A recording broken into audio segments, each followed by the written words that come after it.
Muy buenas tardes, amables televidentes. Les queremos dar la bienvenida a su programa Una mirada crítica sobre Guatemala, a cargo de la Asociación para el Avance de las Ciencias Sociales en Guatemala, Avanzo, y que se transmite a través de TV Maya, el canal multicultural de Guatemala. Estamos hoy haciendo nuestro segundo programa del año en el marco del convenio firmado con la Academia de Lenguas Mayas de Guatemala, y estamos muy contentos de poder transmitir a ustedes temas dentro de esta idea de una mirada crítica. Temas que les permitan a ustedes en casa, en la escuela, en los institutos, en el colegio, en la familia, discutir sobre nuestro país y ojalá intentar profundizar y reflexionar sobre los mismos. El día de hoy vamos a tratar un tema que es bastante doloroso y bastante complejo. Vamos a tratar de poner algunos elementos sobre la mesa, ojalá novedosos para ustedes y que les permitan ir entendiendo este tema, analizando el racismo, el deseo y la blancura. Para tratar el tema y ayudarnos en esa reflexión, hemos invitado hoy a 3 investigadores guatemaltecos que, como digo, nos ayudarán a profundizar en el tema.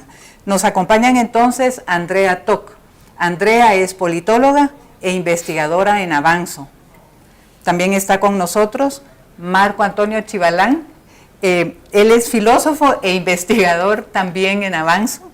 Y también está con nosotros Alejandro Flores, que es sociólogo y es candidato a doctor en antropología sociocultural en la Universidad de Texas en Austin. Bienvenidos a los 3. Muchas gracias por estar con nosotros para tocar este tema. Muy bien, hemos entonces presentado a nuestros invitados. Les agradecemos de nuevo estar acá y queremos comenzar haciendo un contexto sobre lo que es el racismo y cómo se ha tratado esta problemática en Guatemala en el tiempo. Yo comienzo diciendo, a ver si ustedes están de acuerdo, hubo una época, por ejemplo, cuando yo crecí hace muchos años y muy distante de cuando ustedes crecieron, se decía que en Guatemala no había racismo. Ese es el mundo en el que, por ejemplo, crecí yo. Pero después se ha dicho que sí hay y se ha venido aceptando. Yo quisiera pedirles a ustedes que nos ayuden a conformar un contexto para entender cómo se ha manejado el racismo en Guatemala y poder así ofrecer elementos para nuestra audiencia. Comenzamos, Alejandro, contigo. Ok, muchas gracias, Clara, y muchas gracias por la participación aquí en este programa. Pues bien, dando algunos datos así como que generales, muy a grandes rasgos, nosotros podríamos establecer como, digamos, algunos momentos que son seminales en la discusión de este tema del racismo. Definitivamente uno de ellos es el que se produce, un gran debate que se produce a finales de los años 60, principios de los años 70, digamos, es un debate que acompaña toda la década del 70, que es la discusión que se establece pues entre Severo Martínez y Guzmán Bockler, en donde se llevan a cabo pues distintas aproximaciones a la problemática racial en Guatemala. Se podría decir que ese debate estuvo bastante caracterizado, por lo menos desde la perspectiva de Severo Martínez, por tener un enfoque más apegado al análisis de la clase social, mientras que la perspectiva de Guzmán Bockler pues estaba más apegada a un análisis que analizaba la constitución de sistemas jerárquicos, étnicos, y cómo se articulaba pues una dicotomía entre indígenas y ladinos en Guatemala.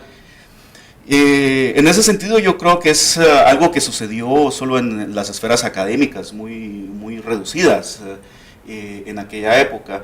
Estaría completamente de acuerdo con lo que planteas, de que esta cuestión de decir en Guatemala no hay racismo es algo que se prolonga, digamos, hasta mediados de los años 90, con la firma de los acuerdos de paz. En donde precisamente en el acuerdo de identidad y derechos de los pueblos indígenas, por primera vez pues el Estado hace un reconocimiento formal ante la sociedad guatemalteca y ante el mundo de cómo pues este país ha estado construido sobre la base de relaciones eminentemente racistas. Luego pues vinieron algunas otras iniciativas, algunas que las antecedieron, como pues las publicaciones de Avanzo sobre racismo en Guatemala, y precisamente me recuerdo abriendo un tema tabú, era uno de los títulos que se le planteaba. Y también hubo otras iniciativas como pues en aquella época, era la época de Berché, creo yo, cuando se sacó este diagnóstico sobre el racismo. Sí. Luego también estuvieron los trabajos de Marta Elena Casaus, que fueron bastante importantes. Estuvo también el trabajo de Ramón González Ponciano y algunas otras perspectivas que fueron poco a poco como que pues abriendo el camino para comprender que el racismo en Guatemala es un tema que no se había discutido lo suficiente y que era fundamental de llevar a cabo la discusión. Gracias. Entonces tenemos ya una idea de por dónde han ido los debates. Marco, ¿tú qué agregarías a estos elementos del contexto para llegar luego a establecer el punto que nos va a llevar la mayor parte del programa, que es los temas del deseo y la blancura? Pero digamos para fortalecer esta parte de contexto.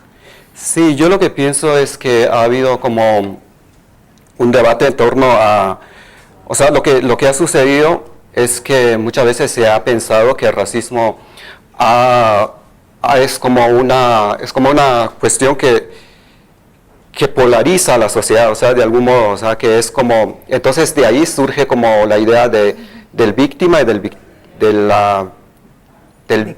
victimario. Sí, y entonces yo creo que en este sentido, ¿cómo se llama?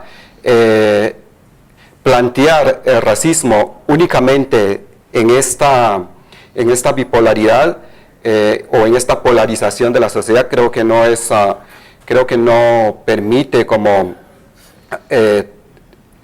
tratar el tema con bastante profundidad, en el sentido de que el racismo ha sido como una herramienta, ha sido como un dispositivo que ha producido subjetividades, o sea, que en realidad entra a formar parte del cuerpo, o sea, produce los cuerpos y produce las subjetividades, en tanto que racializadas, y las jerarquiza y las distribuye también espacialmente de esta manera.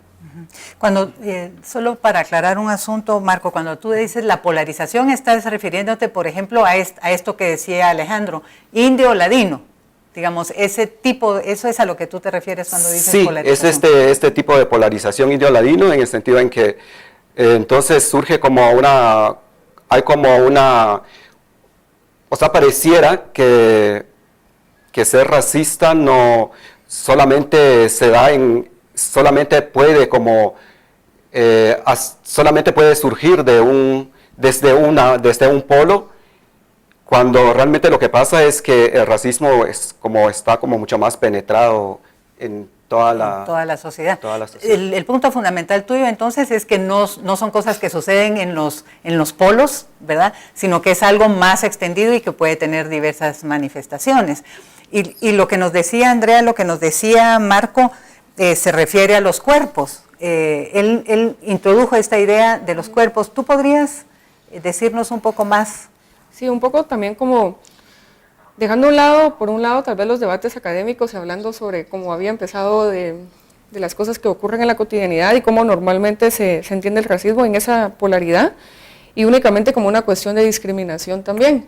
Y digamos, eso es racismo, pero el racismo es mucho más amplio que solo eso, digamos, no es solo discriminación hacia los pueblos indígenas. Ahora, la cuestión del cuerpo es muchísimo más complejo, ¿verdad? Porque en Avanzo también se han hecho diferentes estudios acerca de cómo los cuerpos de las personas que no son racialmente buenas, digamos, se han operacionalizado, especialmente en cuestiones históricas, ¿verdad? Desde la finca, cómo se habla de brazos y se habla de los diferentes cuerpos o de la mano de obra, ¿verdad? Y cómo los cuerpos también resultan siendo una forma en cómo en la forma en la que opera el racismo dentro de los cuerpos determinados de las personas, ¿verdad? Yo creo interesante quizá profundizar un poquito, tenemos escasos 2 minutos en este segmento, pero un poco esta idea que a mí me parece que no es muy frecuente, digamos, en la sociedad guatemalteca, de entender el cuerpo como una construcción social, ¿verdad? Yo creo que eso es lo que ustedes nos están diciendo aquí, Marco. Sí, sí, el cuerpo es como es de algún modo, o sea, podríamos decir que el cuerpo solamente existe a partir de un marco que lo produce, un marco, por ejemplo, en ese sentido como puede ser un marco colonial, racializador, civilizador, y entonces el cuerpo surge en esa medida, o sea, el cuerpo no tiene un estatuto empírico en el sentido en que no es lo que aparenta ser, sino se presenta como tal en tanto que es leído a partir de ciertos modos de inteligir. Entonces, de ahí ¿cómo se llama? El sentido del dispositivo. Por ejemplo, cuando se habla de un dispositivo, lo que hace es que este dispositivo es como un conjunto de creencias, de prácticas, de leyes, de percepciones que hacen que un cuerpo determinado llegue a parecer como racialmente degenerado o racialmente superior, por ejemplo. Bien, muchas gracias. Yo creo que tenemos en este segmento establecidas varias cosas. Alejandro nos hizo un recorrido por el debate más académico, digamos, que ha habido alrededor del racismo una vez que se comenzó a aceptar hablar del racismo, para llevarnos a un momento en el que la sociedad dijo, bueno, sí, ¿verdad? Hay una discriminación que está en los pueblos indio-ladino. Luego los acuerdos de paz fortalecen, digamos, la aceptación de la sociedad de que hay racismo, pero lo que nos proponemos y lo que ha quedado en la mesa puesto entonces es que hay que ir más allá, que no es algo que sucede solo en polos en la sociedad, sino que es algo que la permea completamente. Han quedado algunas ideas que vamos a profundizar, cómo funciona un dispositivo, por ejemplo, que nos han planteado ustedes, y también el importante tema del cuerpo, para entender cómo funciona el racismo. Entonces, con este breve resumen, espero no haber sido fiel a ustedes y no haberlos traicionado en sus ideas. Vamos a terminar este segmento pidiéndoles a los televidentes que estén pendientes, porque en los siguientes segmentos vamos a profundizar estos temas tan importantes para nuestra sociedad.